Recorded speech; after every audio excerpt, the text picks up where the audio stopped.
Ал достар, клиентіміздің тапсырысы бойынша алған көлігіміз бұл бізде Hyundai Staria 2025 2.2 турбо дизель мотормен. Көлігіміз толық жетекті, полный комплектация, 360 камера, алдында бізде диодный оптикаларымен.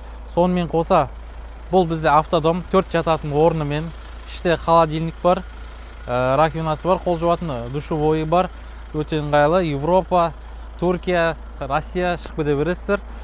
Клиентімізге ұнады, бірден сатып алдық. Жақын арада Қазақстанға жібереміз. 20-25 күнде Құдай қаласа елде болады.